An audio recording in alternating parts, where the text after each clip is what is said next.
Na Alemanha, em 1939, e pela primeira vez na história da humanidade, médicos vão participar na morte de pacientes. Mas como é que terão chegado a tal ponto?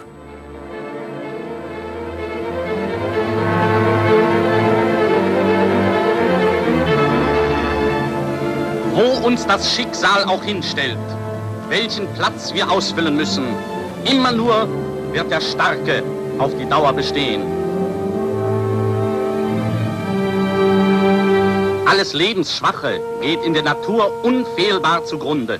Wir Menschen haben gegen dieses Gesetz der natürlichen Auslese in den letzten Jahrzehnten furchtbar gesündigt. Wir haben unwertes Leben nicht nur erhalten, wir haben ihm auch Vermehrung gewährt. Die Nachkommen dieser Kranken sahen so aus.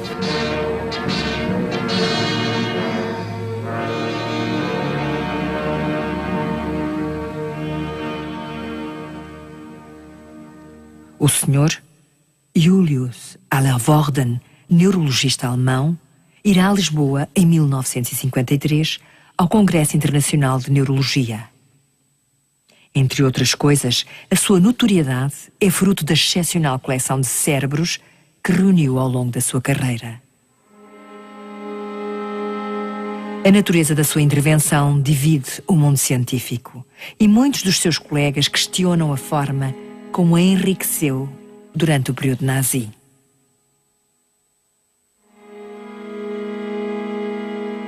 Ciência sem consciência não passa de ruína da alma, escreveu Rabelais, também ele médico. Assim acusam-no de ter participado num crime ignóbil. O senhor afirma ter servido a ciência. O fim justificaria os métodos empregues nos seus trabalhos? Es besteht überhaupt kein Zweifel daran, dass Hallervorden ein glänzender Wissenschaftler war und dass ihm die Neuropathologie, und zwar nicht nur in Deutschland, sondern weltweit, einige erhebliche Erkenntnisse verdankt. Und hier bitte die Personalakten von Hallervorden. O Sr. Julius Allervorden nasceu em 1882 no nordeste da Alemanha, na Prússia Oriental. É neto e filho de médicos. O senhor também estuda medicina. Inicia a sua carreira em Berlim, numa clínica psiquiátrica, onde conhece aquela que virá a ser a sua mulher. Aos 30 anos ocupa um lugar como psiquiatra na pequena cidade de Landsberg, onde nasceu o seu interesse pela neuropatologia. Quer compreender as causas das desordens mentais. Essa busca leva-o a fazer pesquisas no prestigiado Instituto Kaiser Wilhelm. É no departamento de neurologia que conhece Hugo Spatz. Em 1921, o senhor mostra a Spatz 2 cérebros, vindos da autópsia de 2 irmãs que sofriam de uma doença neurodegenerativa até então desconhecida. O quadro clínico da doença apresenta movimentos anormais, alteração da marcha, rigidez de músculos, dificuldades de elocução e problemas intelectuais. Juntos descobrem que as lesões neuropatológicas são produto da existência de depósitos de ferro em certas partes do cérebro. O primeiro estudo relativo à doença aparece em 1922 e dali em diante será conhecida pelos vossos 2 nomes. O senhor tem então 40 anos. No ano seguinte, adota a pequena Elizabeth. É o único elemento de caráter privado referido no seu dossiê administrativo. Hugo Spatz obtém o grau de professor e integra o Instituto Kaiser Wilhelm. Quanto a si, além de continuar a exercer psiquiatria, é nomeado diretor dos serviços de patologia das clínicas psiquiátricas regionais, posto esse que lhe dá acesso a uma sala de dissecação e a mais cérebros com os quais prossegue as suas pesquisas.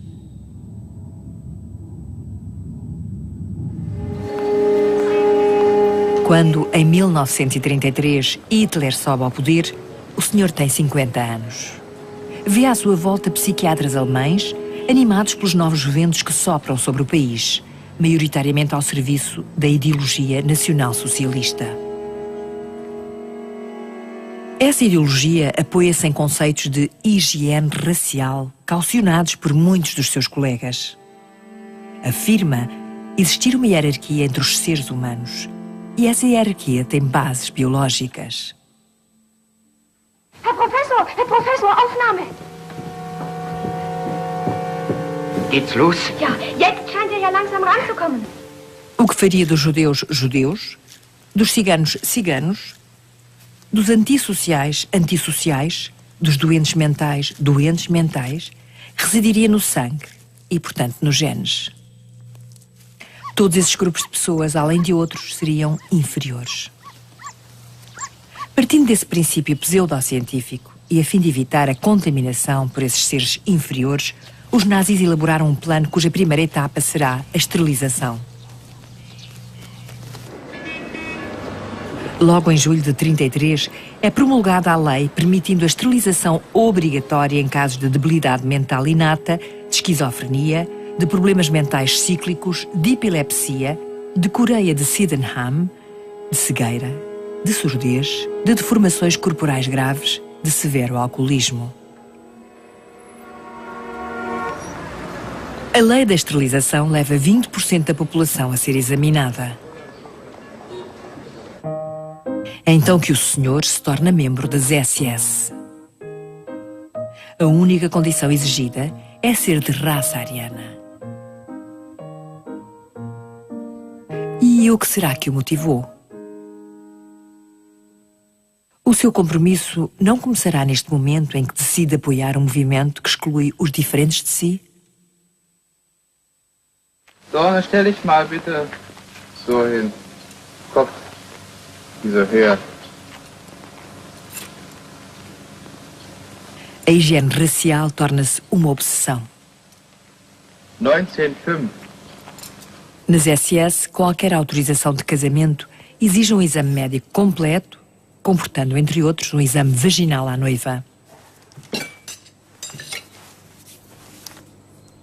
Cursos de higiene racial destinados aos médicos nazis são organizados pelo Instituto Kaiser Wilhelm. O Sr. Dr. Aller Worden interveio em 1934 num ciclo de conferências sobre biologia hereditária. Pondo o seu saber ao serviço da ideologia nazi, avançou mais um passo.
Todos os funcionários alemães têm de constituir um dossiê genealógico demonstrando que os avós paternos e maternos, pais e eles próprios são protestantes.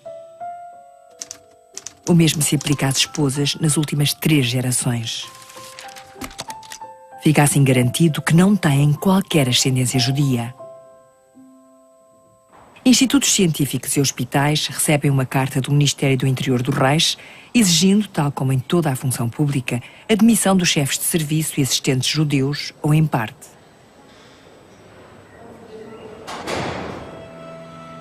Os diretores não se sentem preocupados com as medidas, tendo ainda consequências mínimas. Alguns assistentes e preparadores de laboratório deixam de aparecer. Mas o senhor mantém-se em contacto com colegas judeus?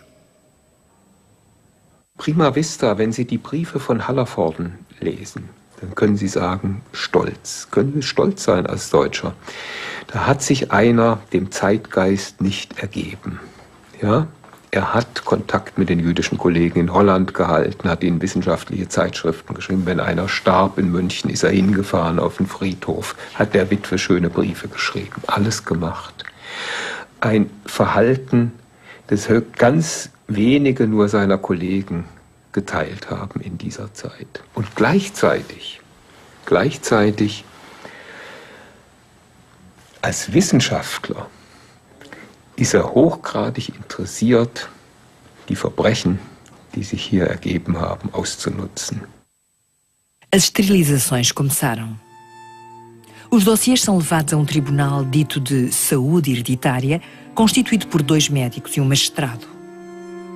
O interessado só na audiência sabe do que se tratará. Não tem o direito de consultar o seu dossiê. Alguns dos seus pacientes são esterilizados, tanto adultos como crianças.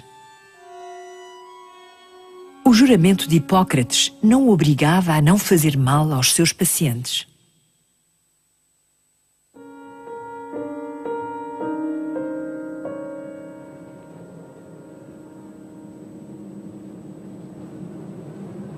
Trabalha agora no Hospital Psiquiátrico de Potsdam, junto a Berlim.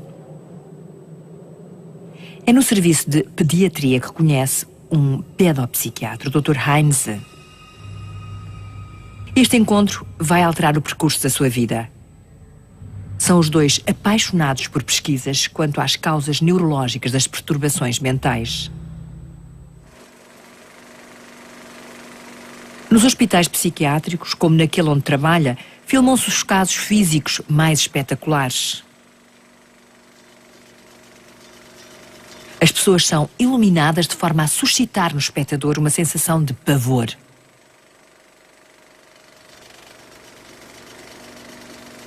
À força de propaganda, a opinião pública torna-se hostil aos deficientes.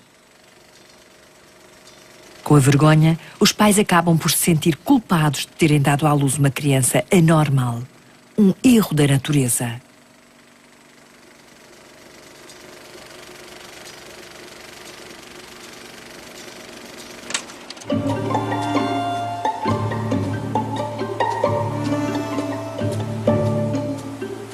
Os nazis consideram a doença como sintoma de uma disciplina social insuficiente e como uma falta de dedicação à comunidade. A sociedade é apresentada como um organismo vivo que deve ser protegido de parasitas e células cancerosas.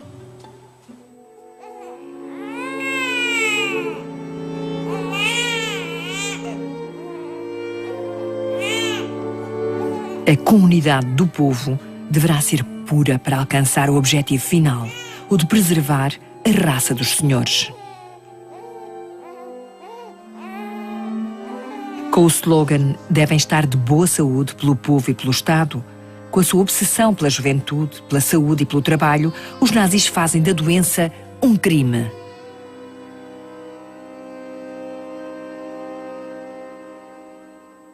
O Terceiro Reich precisa apenas de crianças saudáveis.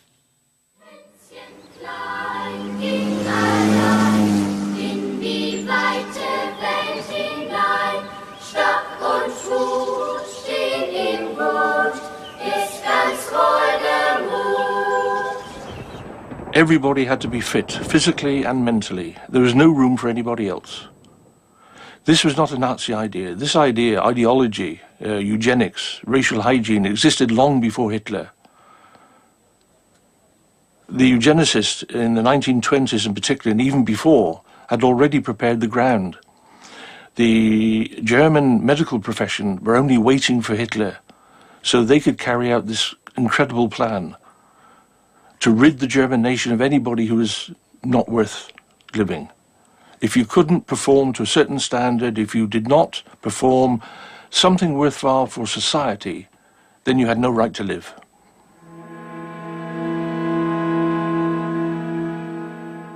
Em maio de 1937, o senhor adere ao partido nazi. Essa adesão tardia significa que não é um nazi convicto? Talvez.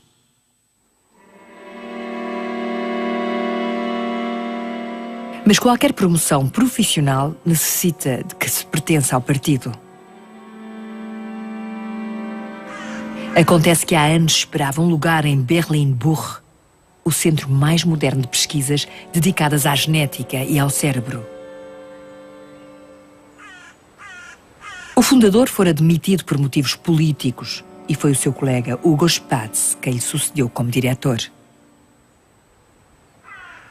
Deu-lhe o lugar do professor Max Bilczewski, despedido por ser judeu.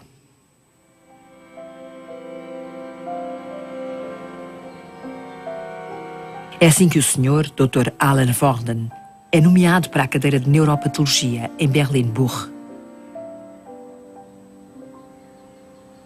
Tem 56 anos.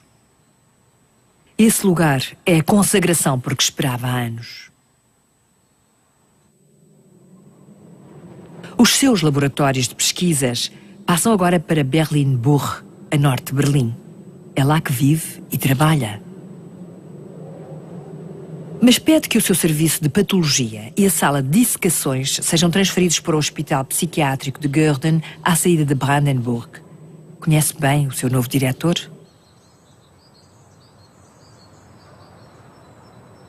Von 1938 bis 1945 war Dr. Hans Heinze Direktor der Landesanstalt Gürden.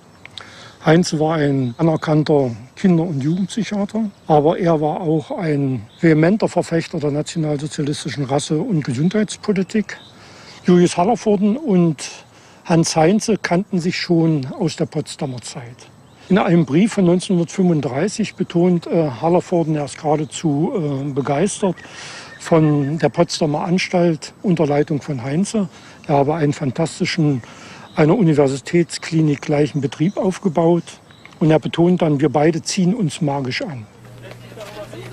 Also wir haben hier eine Verbindung zwischen Anstaltspraxis und Forschung. Die Entfernung von Berlin-Buch nach Brandenburg-Gürden ist sehr groß, sodass Julius Hallervorden einen Mitarbeiter, nämlich Dr. Eike, hier die kommissarische Leitung bzw. die Geschäftsführung dieser Prosektur überträgt und Eike mehrere Tage in der Woche hier in der Prosektur im Haus 40 arbeitet. Er entnimmt Gehirne von Patienten und präpariert sie, die dann in die Sammlung Hallervorden Eingang finden.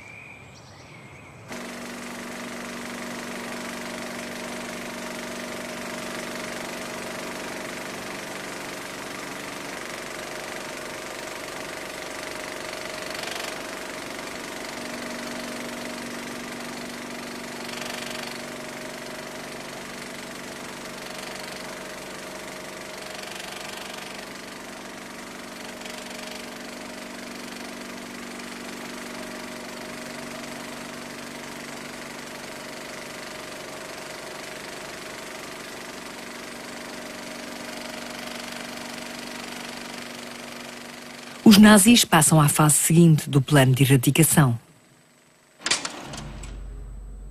Na primavera de 39, Hitler ordena a criação de uma operação de extermínio de doentes físicos e mentais.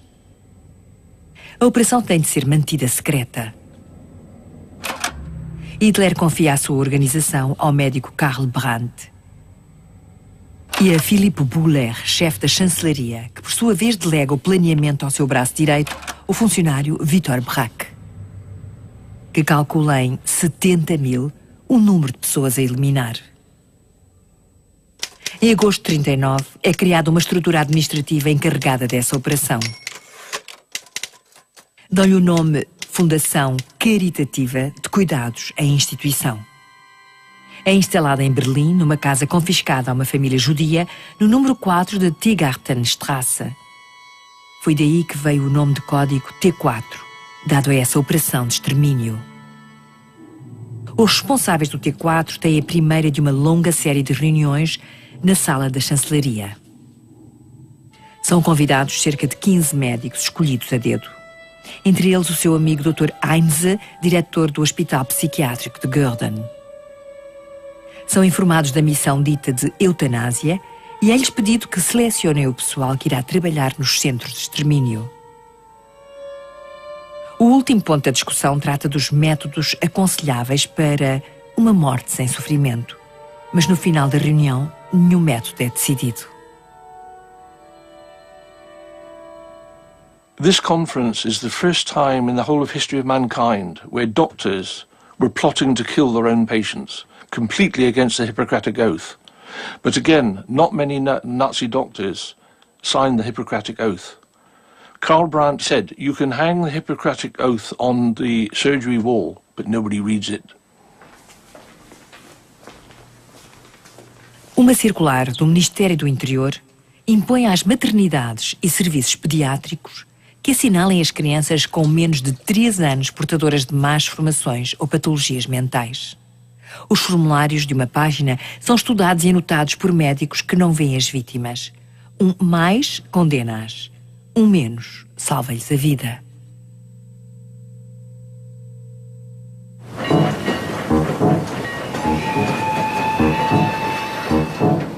A 1 de setembro de 1939, Hitler dá início à guerra.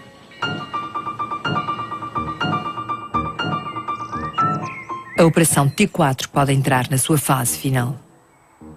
As esterilizações obrigatórias param. O extermínio dos deficientes começa.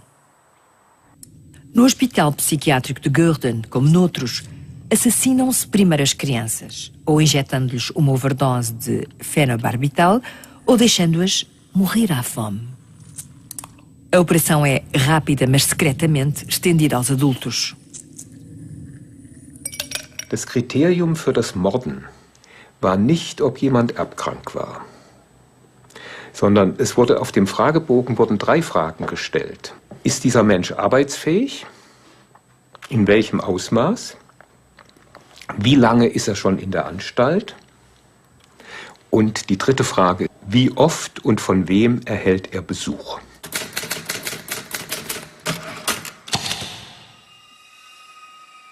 Hitler had always connected from the very beginning, as early as 1935, the extermination of the handicapped with the outbreak of war. The two went hand in hand. The pretext he used was the handicapped in the institutions were using up valuable bed space, which could be used for wounded German troops. They were costing the country an awful lot of money. For what? The document he finally signed under some pressure was accepted by most people as a legal decree. It was not. O chefe da chancelaria Buller e o Dr. Brandt têm a responsabilidade de dilatar os poderes de médicos designados para que doentes incuráveis, segundo os critérios humanos, possam, após exame crítico ao seu estado de saúde, ver o termo do seu sofrimento. Assinado Adolf Hitler. It is very official and very much to the point. He doesn't waste words. He authorizes Brandt and Buller to authorize certain doctors, chosen doctors, to select the patients who they think are the worst cases. It is not an order to kill. It's an authorization for doctors to choose people for death. Procuram-se então, por toda a Alemanha, hospitais psiquiátricos adaptados à operação. 2 são escolhidos. O primeiro em Grafenegg, no sul do país. O segundo em Brandenburg, perto de Berlim, a poucos quilómetros do Hospital Psiquiátrico de Gürden, dirigido pelo seu amigo, o Dr. Heinze.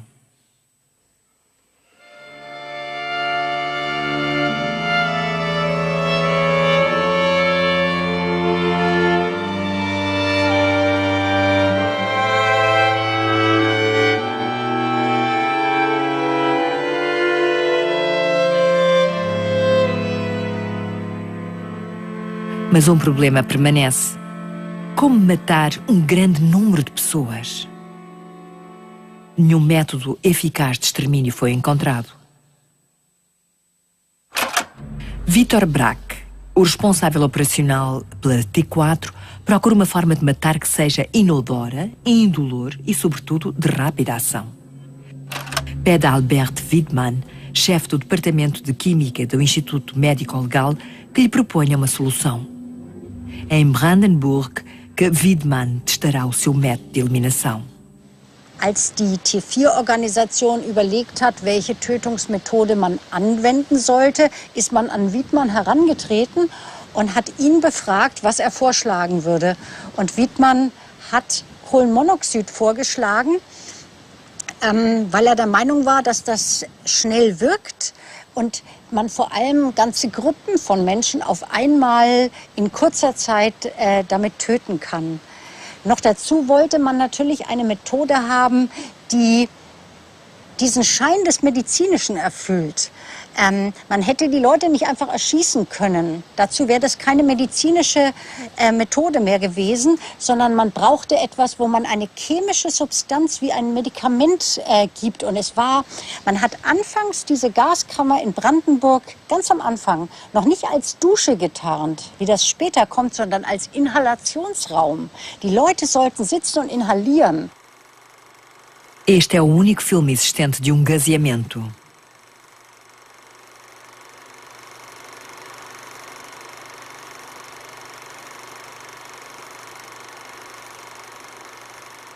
Mostra um ensaio realizado pelo químico Albert Wiedmann em Mogilev, na Bielorrússia.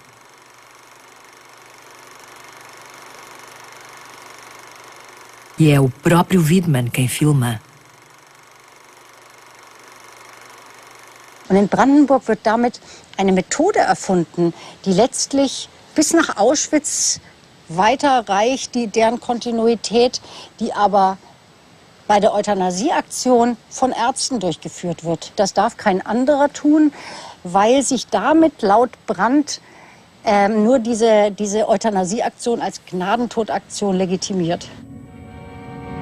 Em Brandenburg, exatamente a 9 km do Hospital Psiquiátrico de Goerten e do seu serviço de patologia, começa a eliminação de pacientes.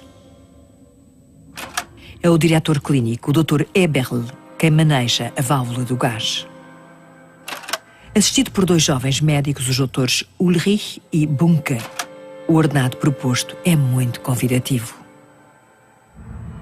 Die Tötungsanstalt Brandenburg liegt in einem Zuchthauskomplex, einem alten Gefängnis, das aber mitten in der Stadt ist. Sie sehen hier die ganzen angrenzenden Häuser.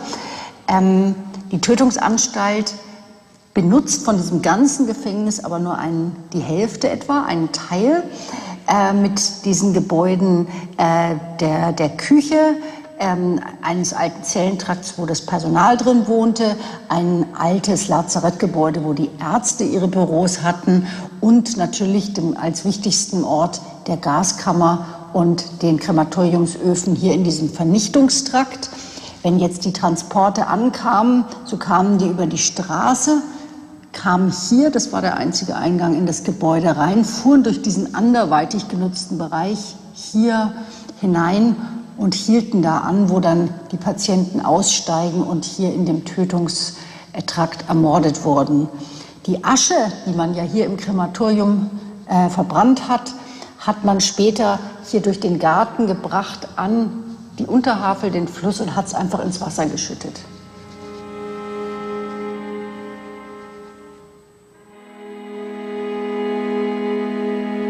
Em que altura o informou o Dr. Heinze do extermínio dos pacientes? O que pensou disso? De quem foi a ideia de conservar os cérebros dos assassinados? O importante é que o Sr. Dr. Alan Worden aproveitou a ocasião para nutrir as suas pesquisas científicas.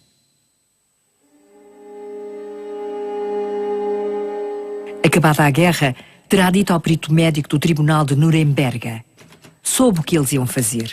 Fui vê-los e disse-lhes: ouçam, se vão matar essa gente toda, ao menos conservem os cérebros para que os possamos utilizar no futuro.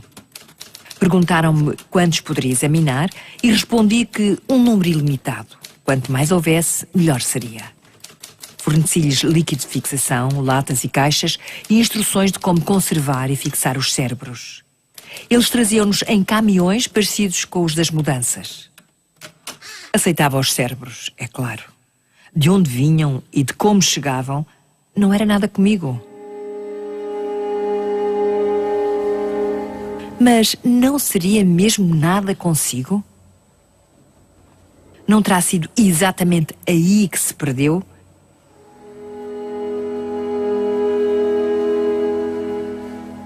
Trabalhando com cérebros de pessoas assassinadas, não contribuiu para justificar o assassinato delas?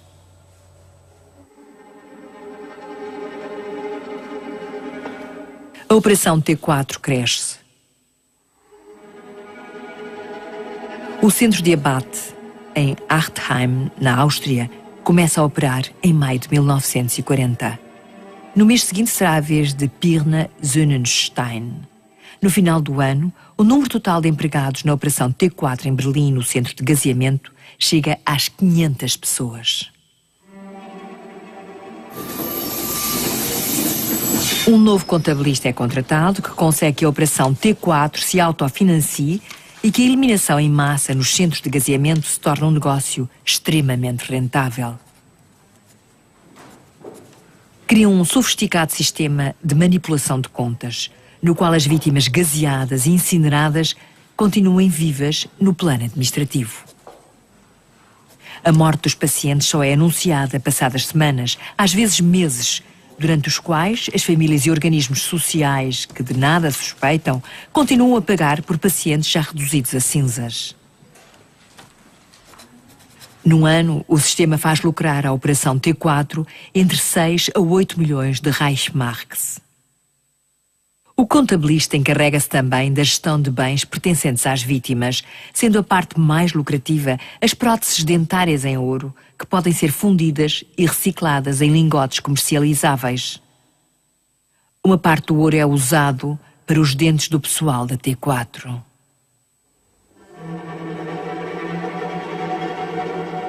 O senhor Dr. Alan Worden queixa-se do mau estado dos primeiros cérebros recebidos. Para remediar o problema, recebe no seu laboratório o Dr. Bunke, um dos 3 médicos responsáveis pelas eliminações em Brandenburg. Ensina-o a descobrir as patologias interessantes e a conservar os cérebros em bom estado.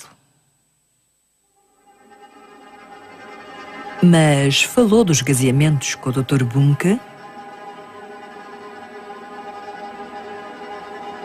Talvez as suas pesquisas o absorvessem de tal forma que nem nunca pensou nisso, pois a quantidade de cérebros que recebe é maior do que esperava. Não tem tempo para examinar todos.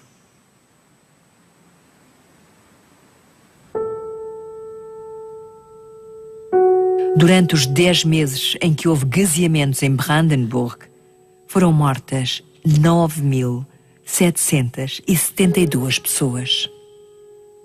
Quando os autocarros vinham buscar pacientes para os levar a Brandenburg, muitos entravam em pânico.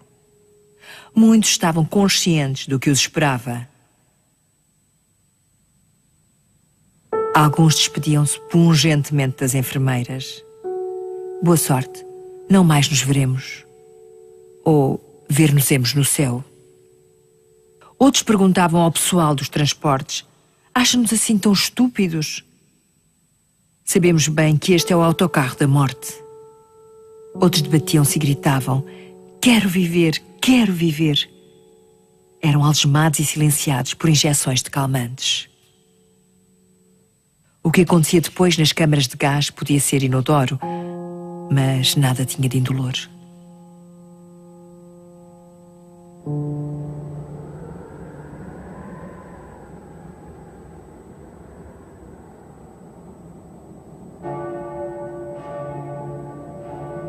Em dezembro de 1940, após 10 meses de funcionamento, o complexo de abate de Brandenburg é fechado. Razões para o encerramento: a fina camada de gordura humana que cobriu os vidros e as janelas das casas vizinhas à prisão, o desagradável cheiro a carne sentido em dias nublados, os tufos de cabelos chamuscados que apareceram nas ruas da cidade, o rumor cada vez maior sobre ablações de cérebros, ou por, como aconteceu em Grafenegg, já não haver quem matar na região.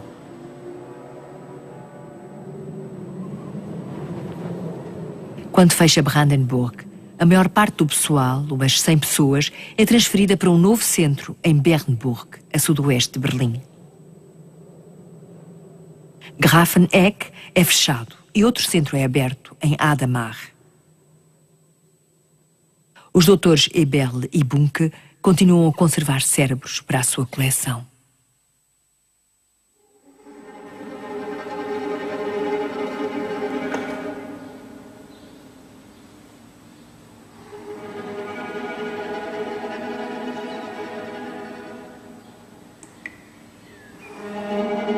No fundo, Dr. Alan Worden, o senhor vive um período privilegiado. Dispõe de importantes fundos para as suas pesquisas, de pessoal competente e a matéria para estudo parece inesgotável. Apesar de não descobrir nada de extraordinário, escreve e publica muitos artigos.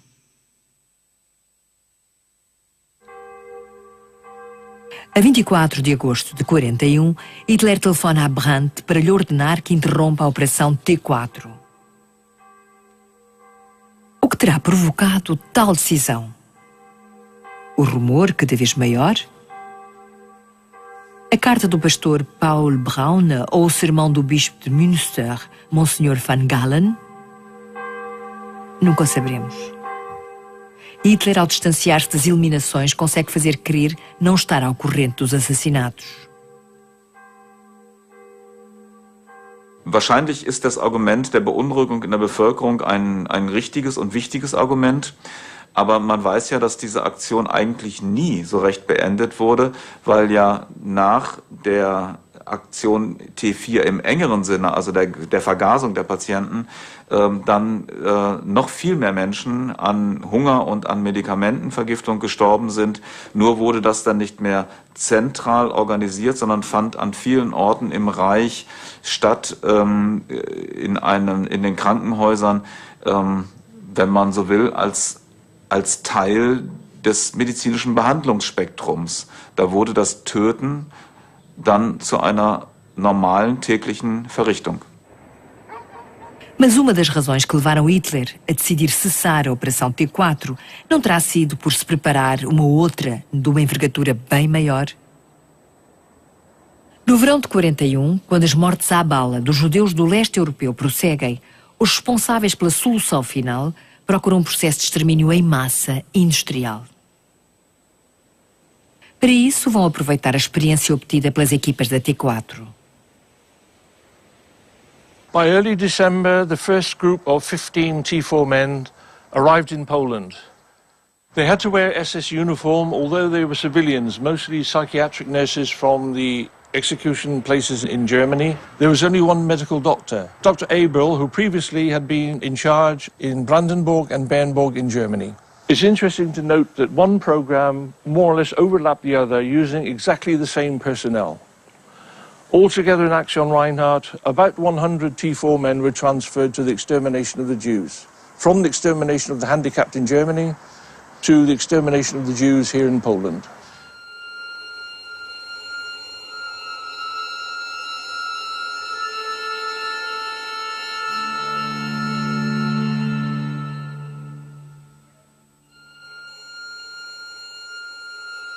Momentaneamente fechadas, algumas das câmaras de gás da Operação T4 são reabertas. Nos campos de concentração na Alemanha, psiquiatras e médicos SS passam a selecionar prisioneiros para os enviar para a morte.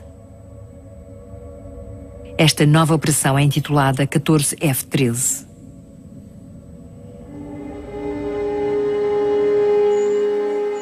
E o senhor, Dr. Alan Worden, continua a receber cérebros. Num relatório redigido em 42 e dirigido à Fundação Alemã para Pesquisas, escreve: "Continuo os meus estudos quanto à idiotice congénita. Conservámos e preparámos 500 cérebros de débeis mentais, sem contar com o rico material vindo do Laboratório de Patologia de Gürden. Para os examinar corretamente, seria preciso contratar pessoal, mas isso já só será possível quando regressar a paz." Em março de 44 diz com precisão: Na totalidade, obtive 697 cérebros, incluindo aqueles que extraí eu próprio em Brandenburg.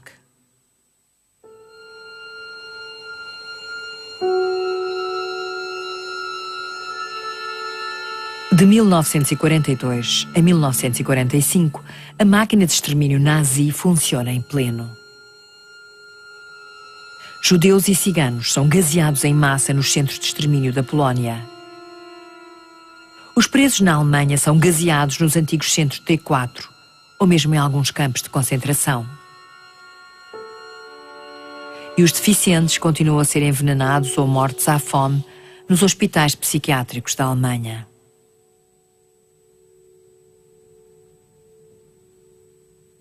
No total, o senhor recebeu durante a guerra 5.174 cérebros. 1.500 foram fornecidos pela Wehrmacht, dos quais 185 pelos hospitais judaicos de Varsóvia e Lublin. 2.227 têm origem desconhecida. 1.447 provêm de diferentes hospitais da região de Berlim e, entre esses, pelo menos 697 provêm de assassinatos.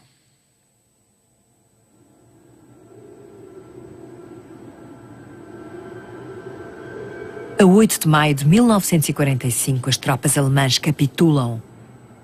A guerra chegou ao fim. Os assassinatos nos institutos psiquiátricos só então param. No centro de gaseamento de Artheim, uma equipa do exército americano que inquiria crimes de guerra descobre num cofre uma brochura redigida em 41, quando foi posto termo à T4, intitulada Realizações da Operação até ao dia de hoje. Nela são calculadas as economias a fazer nos 10 anos seguintes. Referem a farinha, pão, produtos lácteos, legumes e até sal, que não serão consumidos pelas pessoas eliminadas. Calculadas até 1951, as economias do Reich teriam sido de 885.439.800 Reichsmarks. O meticuloso redator do documento estabeleceu centro a centro o número de vítimas gaseadas. Grafenegg, 9.839. Brandenburg, 9.772. Bernburg, 8.601. Artheim, 18.269. Pirna-Sonnenstein, 13.720. Adamar, 10.072. Ou seja, um total de 70.273 vítimas. Em contrapartida, nenhum documento permite contabilizar o total de pessoas mortas em hospitais psiquiátricos durante a guerra. O senhor, Dr. Allervorden, vivia agora numa pequena cidade do norte de Frankfurt. Recebe a visita de Leo Alexander, neuropsiquiatra e judeu austríaco imigrado nos Estados Unidos em 1933. Mostra-lhe com orgulho os seus relatórios de atividades, a sua coleção e 5 artigos científicos ainda inéditos. Não será que no dia dessa visita, em junho de 1945, o senhor percebeu que Alexander inquiria sobre os crimes de médicos nazis e que ia a seguir apresentar as conclusões ao Tribunal de Nuremberg? É que, segundo o relatório, o senhor considera ilegais os assassinatos. Confia ao seu colega que sentia pena daquelas crianças e um pouco de nojo sempre que chegava um novo lote de cérebros. Diz também que os psiquiatras se desconsideraram no caso e conclui. E por aí havia casos interessantes naquele material. No primeiro processo de Nuremberg, um dos primeiros responsáveis nazis, um dos procuradores, lê extratos do relatório de Leo Alexander. O seu nome é citado. Os jornais imediatamente publicam a informação, mas com um erro. Dizem que recolheu os cérebros no campo de concentração de Mauthausen. Bruscamente mediatizado, escreve dezenas de cartas para se justificar, visto nunca ter ido a Mauthausen. Aproveita o engano para desdizer as suas palavras a Alexander. Se é verdade que recebeu cérebros, nunca os tinha pedido. O senhor insiste em ser ouvido perante o Tribunal de Nuremberg, o que lhe é recusado. O processo dos médicos inicia-se em dezembro de 46.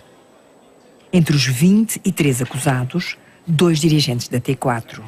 Karl Brandt, médico particular de Hitler, e Viktor Braque, o responsável operacional. O senhor não é inquietado. Military Tribunal 1 sentences you, Karl Brandt, to death by hanging, and may God have mercy upon your soul. The officer of the guard will remove the defendant Brandt.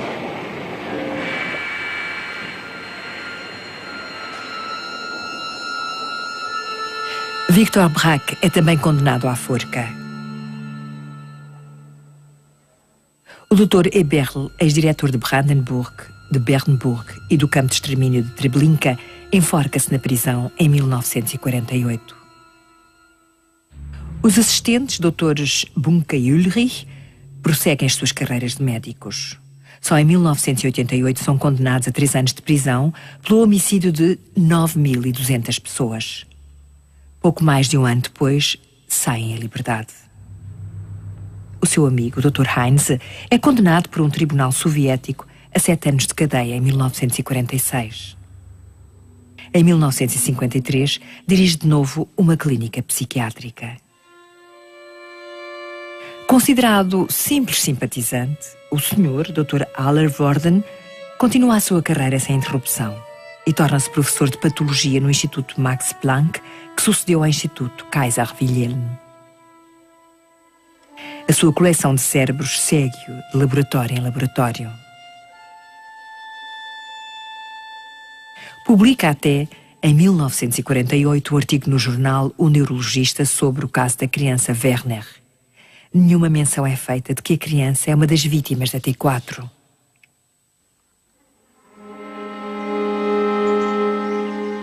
Em 1953, deveria intervir em Lisboa no Congresso de Neurologia. É conhecido por ter reunido uma coleção única de cérebros. Mas os factos relatados no relatório Alexander reaparecem e dividem fortemente o mundo científico. A polémica toma tal amplitude que o força a desistir da intervenção. Nunca mais falará do seu papel na Operação T4.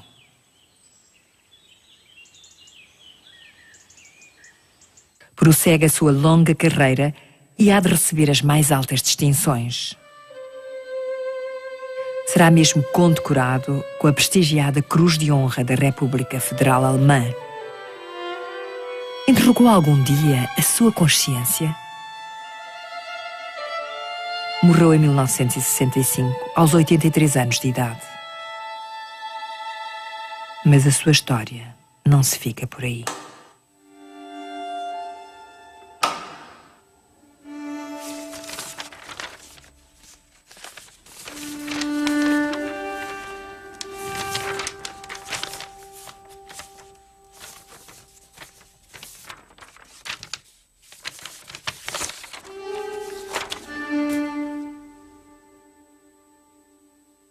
A descoberta desta pequena agenda de 1940 permite compreender a natureza exata da sua implicação no extermínio de deficientes.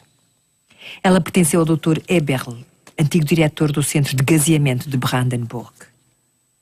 Nela, Eberl é muito lacónico. Em cada dia é mencionado um hospital psiquiátrico seguido de um F para os dias em que as mulheres eram gaseadas, de um M para os homens, de um J para os judeus e de um K para as crianças. O seu nome, Dr. Aller-Worden, surge 3 vezes. Numa primeira, em princípios de outubro, tem um encontro no Hospital Psiquiátrico de Gürden com os Drs. Bunke e Eberl. Numa segunda, na semana que se segue, e ao lado do seu número de telefone. E, por fim, a 28 de outubro de 1940, passei a ir buscar Aller-Worden, ao lado do seu nome, Gürden, e um K de criança. Não podemos saber se foi encontrar-se com os doutores Bunke e Eberl a Gürden para selecionar crianças com patologias interessantes. Mas sabemos que a 28 de outubro de 1940, o Dr. Eberl o foi buscar à estação e que o levou ao centro de extermínio de Brandenburg. Com ele, examinou 59 crianças e assistiu ao gaseamento delas. Recolheu cérebros de 40, úteis ao seu projeto de pesquisa intitulado Deficiência Mental Hereditária.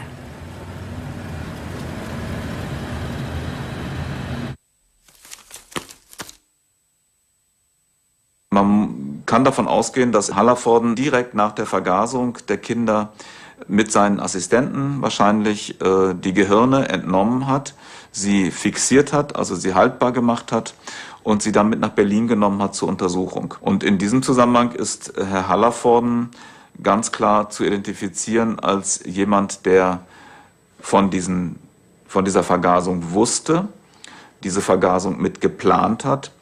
Und, das müssen wir unterstellen, diese Vergasung befürwortet hat, wenn nicht sogar so etwas wie eine Tötung auf Bestellung vorliegt. Dass die Kinder klar unter dem Gesichtspunkt der Forschung und der neuropathologischen Forschung zu einem Transport zusammengestellt wurden und dann getötet wurden zum Nutzen und zum Gebrauch für die neuropathologische, für die Abteilung im Hirnforschungsinstitut. Em 1990, num cemitério de Munique, procede-se ao enterro de todos os cérebros da sua coleção. A doença descoberta por si já não tem o seu nome. No ano 2000, em Berlin-Buch, exatamente no local onde o senhor procedia às suas pesquisas, é inaugurado um memorial honrando as vítimas da Operação T4. Nenhum número ou nome são mencionados.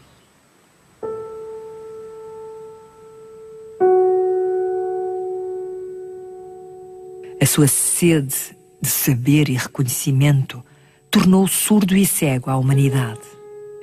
Como pôde a sua paixão pela ciência anular a sua consciência de médico a ponto de não ver no outro senão material de estudo? De compromisso em compromisso, acabou designando as crianças a matar. Tornou-se assassino. A ciência nada tem a ver com isto.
O Sr.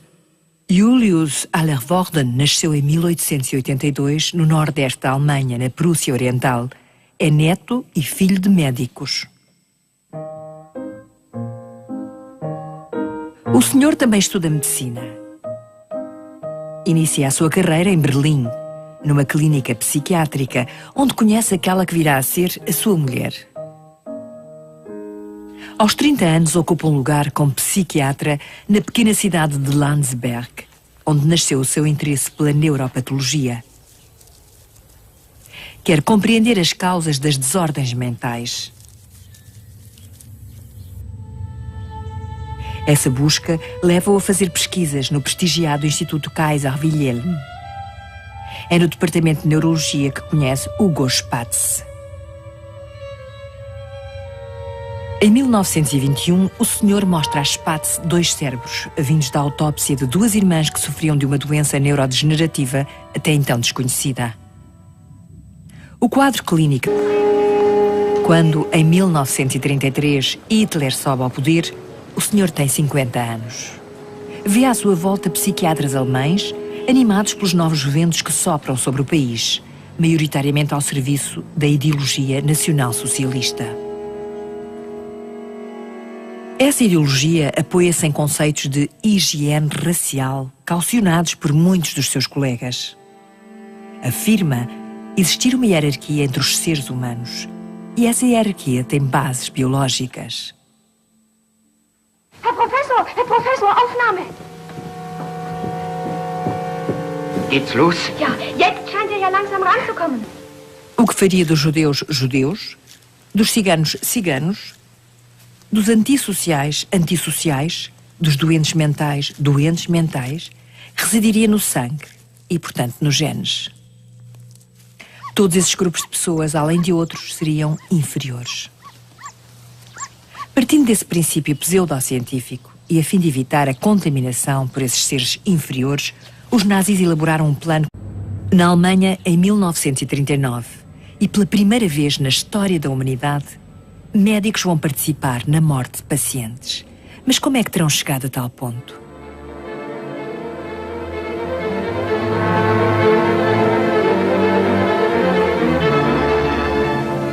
Wo uns das Schicksal auch hinstellt, welchen Platz wir ausfüllen müssen, immer nur wird der Starke auf die Dauer bestehen. Alles Lebensschwache geht in der Natur unfehlbar zugrunde. Wir Menschen haben gegen dieses Gesetz der natürlichen Auslese in den letzten Jahrzehnten furchtbar gesündigt.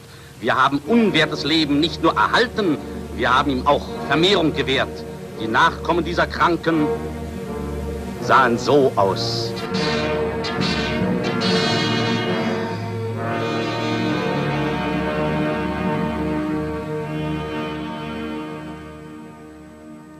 O senhor Julius Allervorden, neurologista alemão, irá a Lisboa em 1953 ao Congresso Internacional de Neurologia. Entre outras coisas, a sua notoriedade é fruto da excepcional coleção de cérebros que reuniu ao longo da sua carreira.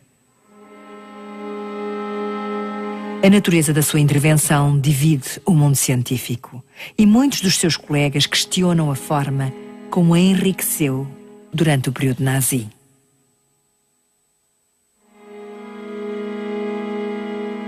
Ciência sem consciência não passa de ruína da alma, escreveu Rabelais, também ele médico. Assim acusam-no de ter participado num crime ignóbil. O senhor afirma ter servido a ciência. O fim justificaria os métodos empregues nos seus trabalhos? Es besteht überhaupt kein Zweifel daran, dass Hallervorden ein glänzender Wissenschaftler war und dass ihm die Neuropathologie, und zwar nicht nur in Deutschland, sondern weltweit, einige erhebliche Erkenntnisse verdankt.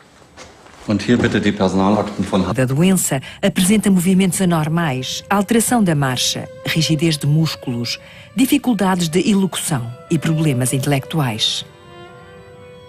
Juntos descobrem que as lesões neuropatológicas são produto da existência de depósitos de ferro em certas partes do cérebro. O primeiro estudo relativo à doença aparece em 1922 e dali em diante será conhecida pelos vossos 2 nomes. O senhor tem então 40 anos. No ano seguinte, adota a pequena Elizabeth. É o único elemento de caráter privado referido no seu dossiê administrativo. Hugo Spatz obtém o grau de professor e integra o Instituto Kaiser Wilhelm. Quanto a si, além de continuar a exercer psiquiatria, é nomeado diretor dos serviços de patologia das clínicas psiquiátricas regionais, posto esse que lhe dá acesso a uma sala de dissecação e a mais cérebros com os quais prossegue as suas pesquisas.